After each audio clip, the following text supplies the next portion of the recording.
Salut tout le monde, c'est Tristan de chez Topo. Aujourd'hui, je vous parle des manteaux avec un isolant synthétique.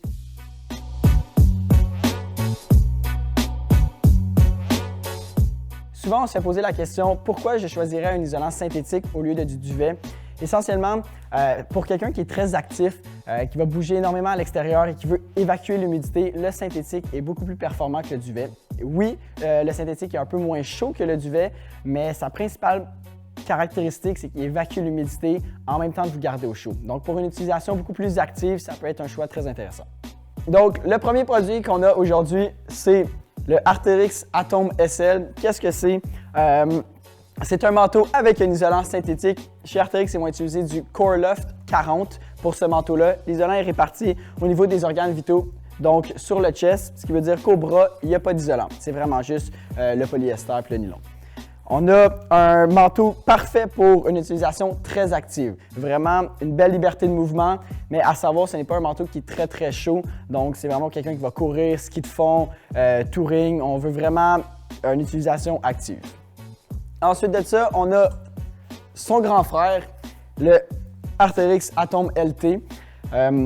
Encore une fois, Arc'teryx vont utiliser du CoreLoft 60, donc on peut le voir, il y a un peu plus d'isolant dans ce manteau-là et l'isolant est réparti partout sur le manteau, donc il y en a autant sur les bras qu'au niveau des organes vitaux. La différence principale, c'est que j'ai ici un isolant un petit peu plus chaud que son petit frère et surtout, ça, c'est mon go-to pour les saisons d'automne et de printemps. Quand il ne fait pas encore trop froid pour devoir mettre une doudoune, c'est le manteau idéal. Pour aller à l'école, pour aller au travail, pour aller dans le métro. Pour vrai, c'est le go-to. On peut vraiment faire tout ce qu'on veut avec ce genre de manteau-là. Puis, il nous garde quand même vraiment au chaud quand on est actif. Ensuite de ça, on a le Mammoth Rime, un manteau similaire à son compétiteur chez Arc'teryx qui est le Atom.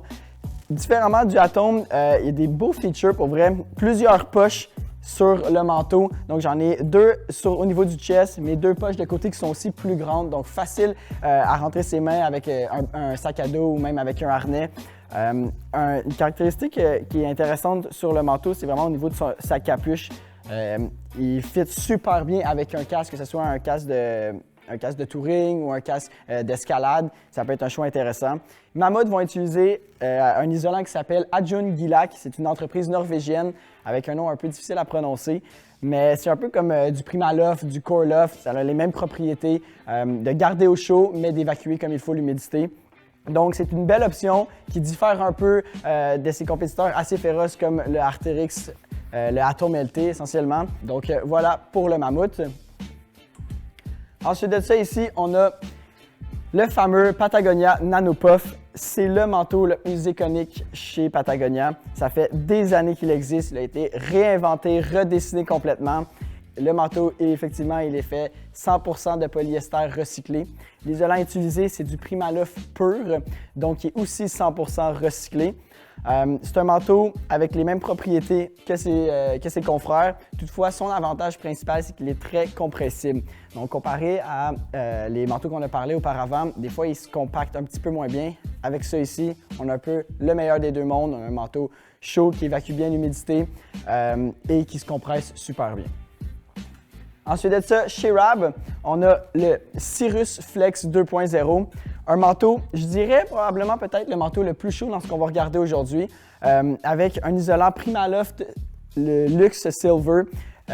Primaloft, c'est une entreprise, j'en ai parlé, là, Patagonia, ils font aussi affaire avec eux. C'est une entreprise indépendante, ils font que de l'isolant. Le Cirrus Flex, isolé à grandeur de Primaloft ici. Ce qui est intéressant, c'est vraiment en dessous des bras, comme vous pouvez le voir, il est super aéré, donc il laisse bien évacuer l'humidité. Donc on a quand même un manteau qui est un peu plus chaud, mais qui a sa propriété d'un synthétique qui laisse vraiment aéré en dessous des bras, puis qui évacue bien l'humidité. Finalement, on a le North Face Thermoball. Thermoball, c'est quoi? C'est pas juste le nom du manteau, c'est aussi l'isolant que North Face vont utiliser et qui ont développé. L'entreprise a voulu recréer un isolant synthétique avec les mêmes propriétés que le duvet. Donc, c'est des petites comme boules de poils super compressibles, mais qu'à la fois, ils gardent super bien sa chaleur, en plus d'évacuer l'humidité.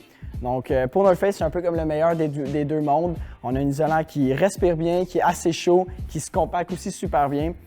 C'est pas pour rien que c'est un manteau qui est super populaire sur le marché. Ça ressemble pas mal à ça. Je tiens à mentionner qu'il y a plusieurs autres modèles et produits sur le marché. On a quand même essayé d'être diversifié, donc d'offrir plusieurs produits différents, d'entreprises différentes. Toutefois, prenez le temps de magasiner, déjà de savoir qu'est-ce que fait un isolant synthétique, c'est quoi ses points positifs, ses points négatifs. J'espère que ça va vous aider. Donc, on se voit bientôt.